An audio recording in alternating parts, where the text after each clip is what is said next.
Imagine a world where beauty is not about lipstick or makeup, but about wearing a clay plate inside your lips.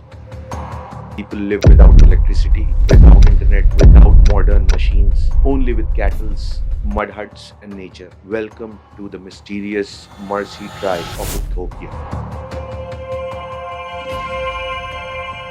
Mercy tribe Africa में Ethiopia के south west में ओमो valley में रहती है। This place is quite remote. यहाँ पहुँचने के लिए घंटों तक डर्ट रोड्स पर चलना पड़ता है और ऑफ रोड करना पड़ता है। इसी आइसोलेशन ने इनके कल्चर को दुनिया से अलग और सेफ रखा हुआ है। इनकी पॉपुलेशन बहुत कम है, जो कि करीब 10,000 लोग हैं, लेकिन उनकी आइडेंटिटी पूरी दुनिया में यूनिक है। आजकल दुनिया भर के ट्रैवलर्स, स्पेशली ओमो वैली, सिर्फ मर्सी ट्राइब के लोगों से मिलने के लिए। टूरिज्म इन लोगों के लिए ब्लेसिंग भी है और चैलेंज भी, क्योंकि इससे इनकम तो मिलती है, लेकिन साथ ही उनके ट्रेडिशंस भी धीरे धीरे कमर्शियल बनते जा रहे हैं। मर्सी वुमेन की सबसे फेमस पहचान है उनकी लिप प्लेट्स। शादी से पहले यंग लड़कियों के लोअर लिप्स में छेद करके उनमें क्ले की छोटी प्लेट्स डाली जाती। जैसे जैसे एज बढ़ती है, प्लेट्स का साइज भी बड़ा होता जाता है। यहाँ ये ब्यूटी और रिस्पेक्ट की निशानी है। जितनी बड़ी प्लेट, उतना ज्यादा सोशल स्टेटस।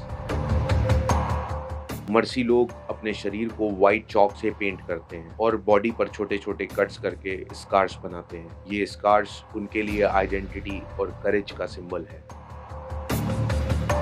खास तरह का बॉडी पेंट फेस्टिवल्स और रिचुअल्स के लिए यूज किया जाता है। आज भी मर्सी ट्राइब में रहने वाले लोग मॉडर्न टेक्नोलॉजी यूज नहीं करते, ना इलेक्ट्रिसिटी, ना इंटरनेट, ना मशीन्स। उनकी लाइफ पूरी तरह नेचर, फार्मिंग और कैटल्स पर डिपेंड करती है। ये tribe literally back in time वाली फीलिंग देती है। उनके घर छोटे छोटे मड हट्स हैं, जो लकड़ी, घास और मिट्टी से बने होते हैं। ये हट्स सिंपल हैं, लेकिन गर्मी और बारिश दोनों से बचाते हैं। एक हट में पूरी फैमिली रह सकती है।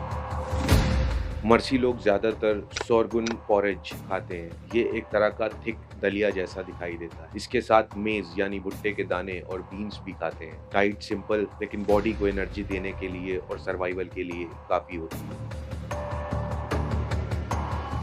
इनकी इकोनॉमी और डेली लाइफ का मेन बेस है कैटल्स। ये भेड़, बकरी और बैल उनके लिए सिर्फ एनिमल्स नहीं, बल्कि वेल्थ है। ये कैटल्स उनके लिए दूध का सोर्स, फार्मिंग हेल्प और इवन मैरिज डाउरी, तीनों चीजों के लिए जरूरी है। इसके अलावा ये लोग जंगल से फल, शहद और रूट्स कलेक्ट करते हैं। कभी कभी छोटे जानवरों का शिकार भी करते हैं। इस तरह उनका पूरा फूड सिस्टम नेचर बेस्ड है। इथियोपिया की गवर्नमेंट ने कोशिश की कि मर्सी ट्राइब्स को एजुकेशन और हेल्थ केयर मिले, लेकिन ज्यादातर लोग गवर्नमेंट स्कूल या हॉस्पिटल्स अवॉइड करते हैं, क्योंकि उन्हें लगता है कि उनके ट्रेडिशंस को वीक किया जा रहा है। मॉडर्न प्रोजेक्ट्स ने उनकी प्रॉब्लम बढ़ा दी है। गाइब 3 डैम प्रोजेक्ट की वजह से ओमो रिवर का पानी कम हो गया है, जिससे फार्मिंग और कैटल हर्डिंग मुश्किल हो गई है। ये मॉडर्नाइजेशन उनके लिए खतरा भी है और सर्वाइवल पर सवाल भी। आज टूरिज्म इनके लिए इनकम का बड़ा सोर्स है। टूरिस्ट जब इनके गांव में जाते हैं तो फोटोज खिंचाने के लिए भी पैसे देते हैं। इससे ट्राइब को कैश तो मिलता है, लेकिन कुछ लोग कहते हैं कि इससे इनका कल्चर